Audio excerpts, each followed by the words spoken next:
What's up, Organizedpreneur family? I hope you're enjoying this series that we're doing on the Dream Flow Formula. So, today we're going to be talking about the R in the Dream Flow Formula, and the R stands for relationships. So, stay tuned. You ready? Let's Started go. my professional organizing business where I would go out to clients' homes and offices and I would organize their cars. I would organize, anything that they would have me to uh, organize, right? Their homes, their offices. I've worked with pastors or entrepreneurs, attorneys, physicians, realtors. I've pretty much covered a wide variety of different types of clients.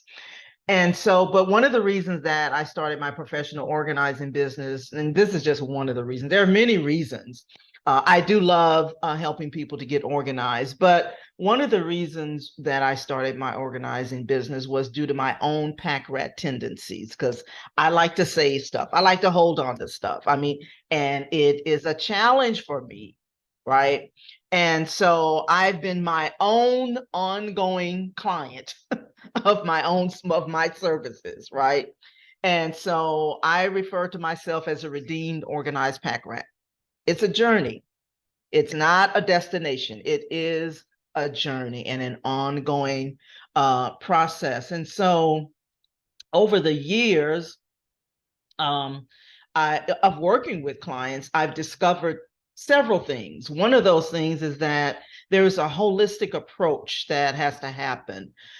In other words, the clutter that you see usually is a reflection of something that's going on inside. It could be emotional, it could be, mental, it could be a whole lot of other types of clutter that that brings about the external clutter, that you see, right?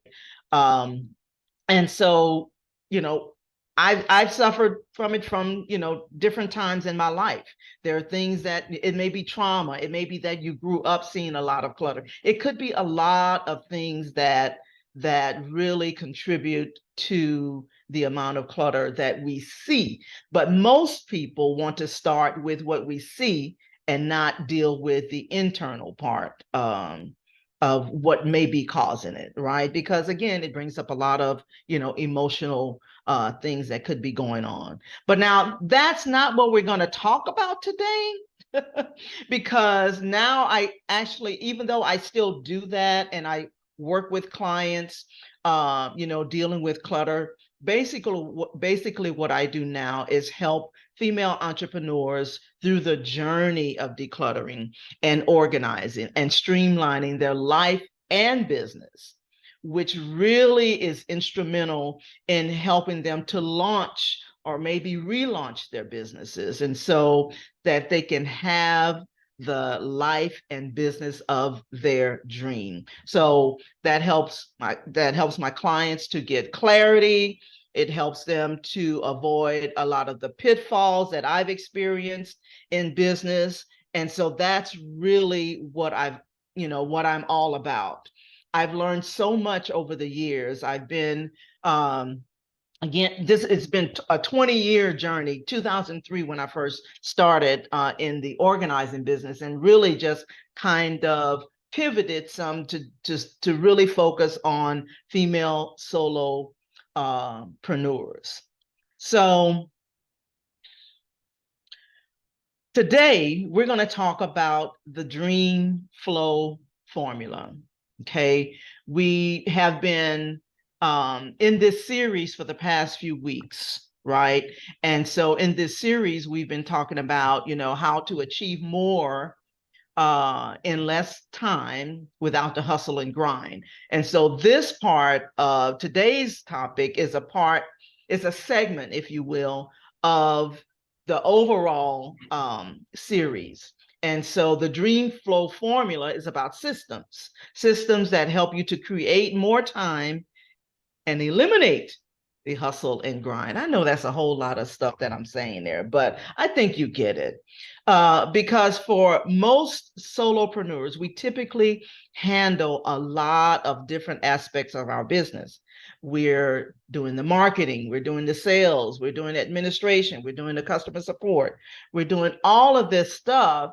And we're just wearing a lot of hats, a lot of responsibilities, and it can really become challenging. And sometimes we don't even have the type of systems, right, to handle all of those things, right?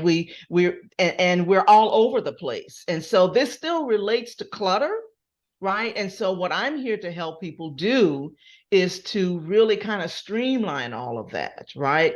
Because there's a lack of structured processes that can lead to a lot of inefficiencies and prevent you from achieving that time freedom. When you have, good systems in place, automation and documenting processes and things like that, it creates freedom, right?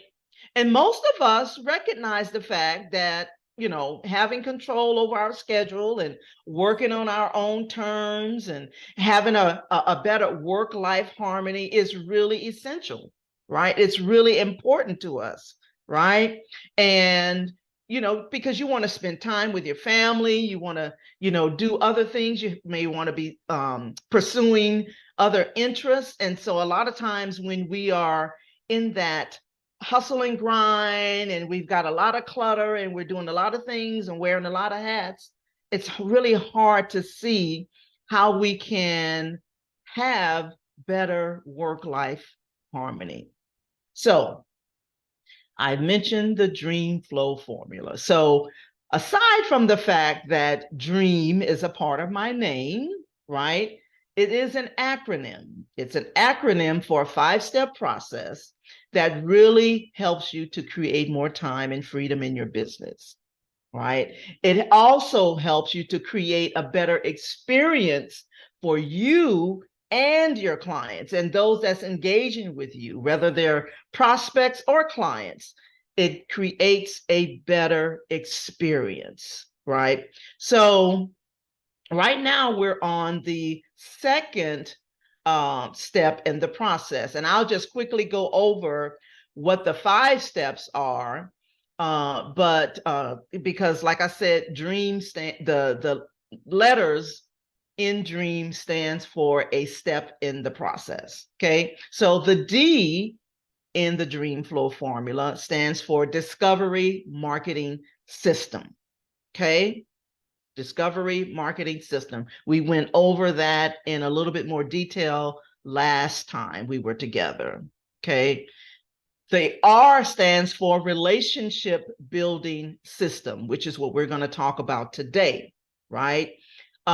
Because once people discover you, like in the Discovery Marketing System, they are less likely to marry you. I like to say marry you, right? They're less, because they want to know more about you. They've discovered you, they see you on social media, maybe they see a post or something like that, but they want to get to know you a little bit better. Okay, so today we're going to talk about the relationship building system. The E stands for Exceptional Sales System. Okay, we'll talk about that next week. And then the A stands for Accelerated Delivery System.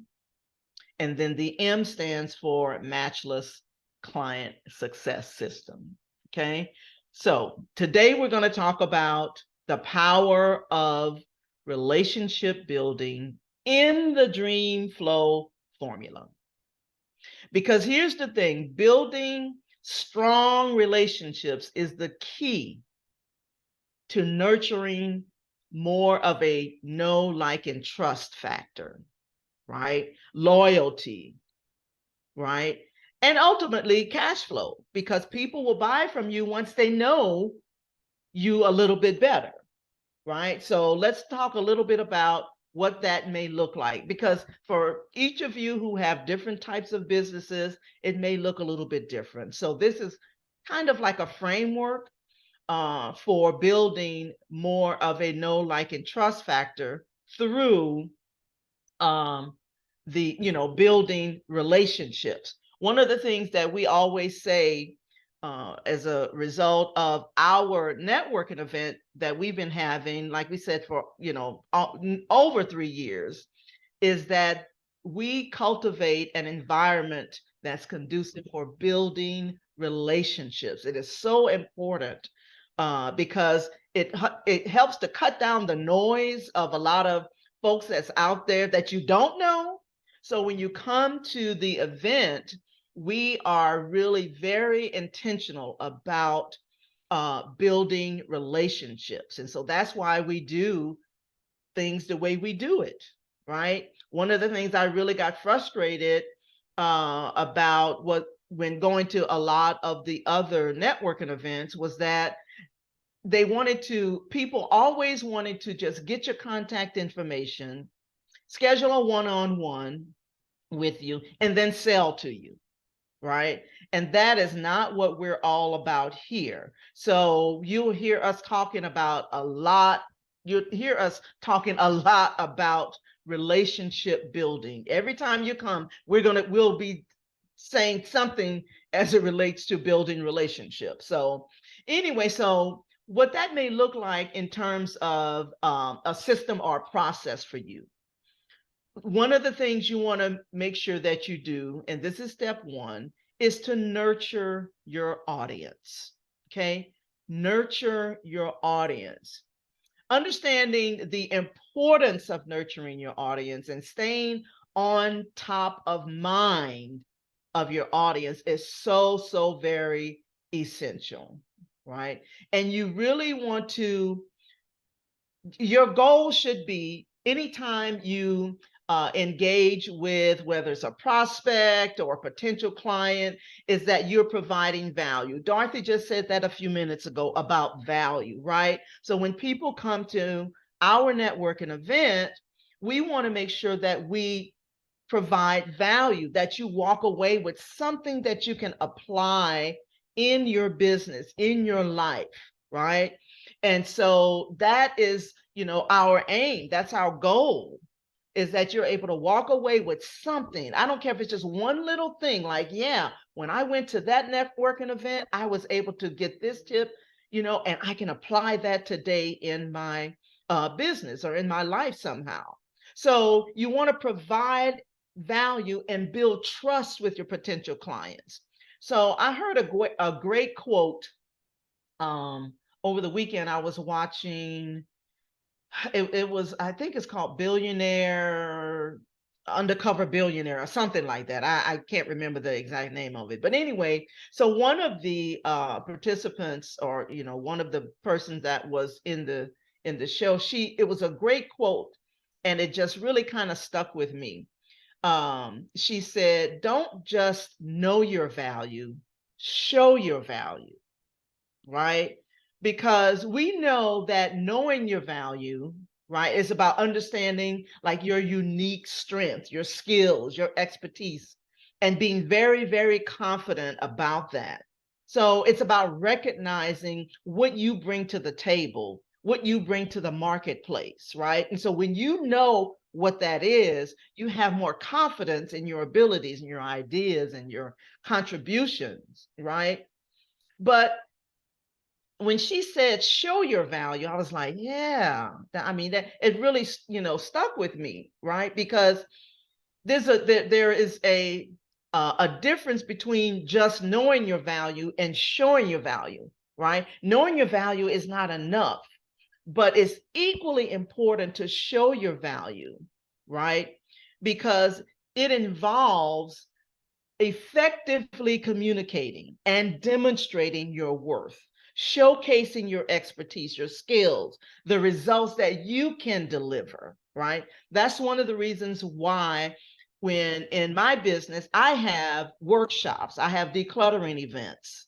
And so I know that from those events, it's transformational, right? They're getting results by going through these processes with me to declutter their lives. A lot of them have launched their businesses as a result of it, but they get to know, like, and trust me because they're experiencing me now. And that is what builds relationships, right? So to me, it pertains to clients and prospects, right? But it's about positioning as well. Okay. So you want to nurture your audience, right? And again, that clients, prospects, whether you are posting things on, social media, whether you have events, whatever that is, right? They want to know that you can deliver what you say you're talking about, right? So, and then you want to create a system around that, something that allows you to be consistent in your communication and your engagement. So, number one is nurturing your audience. Number two, a good a good thing to have in the process is you want to make sure that you're building an email list. Recognize that there's power in the list, right? An email list is extremely powerful. And I know that you all know this already, right? Because you're on somebody's email list, right? But the thing you want to do is no matter what type of business you have, you want to get them off of social media and somehow get them into your email list. Whether that means you create some kind of a lead magnet or provide some kind of resource or a checklist and a mini course, whatever that is. You want to get them off of social media. And I know you all know this because, like, we don't own LinkedIn, we don't own Facebook, we don't own any of those platforms, but we can own our email list, right? So that's the second thing that you want to do. In addition to nurturing your audience, you want to capture their information, provide a way to capture their information and build an email list so that you can continue nurturing your audience. They want to hear from you, right, on a regular basis. Okay. And all of this builds a know, like, and trust factor. Okay. Understanding the importance of it, of having this know, like, and trust factor with your audience is so very essential. And in doing that, you want to make sure that you are sharing your stories. I try my best, even in as I'm doing right now, I'm sharing with you some of the things, some of my challenges. I shared with you when I first started talking about this, that I have my own decluttering challenges. I have my own pack rat tendencies, right? And my journey is what I share with people who come to my events, who come to this event if I'm teaching or what have you. So being authentic and transparent in your interactions and in your engagement with people helps to build and create a know, like, and trust factor. And so the last one is hosting events and workshops like this. Like I was just telling you, you should be somehow getting people in your space, right? And organizing, some type of events or what have you, so that there is further engagement with your audience, right? Not just, having stuff on social media. You want to do things like have webinars and live workshops and networking events, just like you all are coming here to ours, right? And the last thing is getting continuous feedback for improvement, right? Implement some type of system where you are getting feedback. One of the things that I like to do, particularly in my workshops, is I like to get feedback from them, whether that's a testimonial. Sometimes, I will ask them during the workshop, what was their, aha moment? What was their, what was something that they can really implement as a result of it? as a result of going through the workshop, right? Just like we're going to be asking you for your feedback, right? So we do what I'm talking about now. We actually do that, even if it's a networking event. And so you can do that by collecting, information, surveys, polls, or what have you, even one-on-one conversations, right? All of this helps you to analyze your data because you really want to make sure that you are staying on top of what you're sharing. Is it relevant? And, or do you need to make some necessary pivots in your business? I don't know about you. I've had to make some over the past 20 years. And so you want to make sure that you're speaking their language. All of these type of things really does help in terms of building powerful relationships. Okay. So nurturing your audience, building an email list, create a know, like, and trust factor, hosting events and workshops, and then continuously gathering feedback. Are you feeling overwhelmed trying to navigate the world of online entrepreneurship? Are you a female entrepreneur, coach, consultant, or service based professional struggling to turn your dreams into a sustainable reality? Are you tired of the endless to do lists, sleepless nights for fear of things slipping through the cracks, and worrying about the next client? If this is you, and you're ready to transform your business into a thriving, sustainable, and vibrant venture that you love, then listen up. I'm Eldrima Harper, business and podcast launch strategist, declutter coach, and the host of the OrganizedPreneur podcast. As a professional organizer in the business for more than 20 years, I've been there, and so I get it. But by listening and subscribing to this podcast, what you'll discover are ways to get organized, implement systems to help you free up your time and energy so that you can focus on things that matter. And here's the cool part. You'll even discover how you can leverage the power of podcasts to attract top-notch leads straight into your virtual doorstep so that your pipeline pops with opportunities. It's time to say goodbye to chaos and confusion, and hello to clarity, confidence, and certainty in your dream business. Are you ready?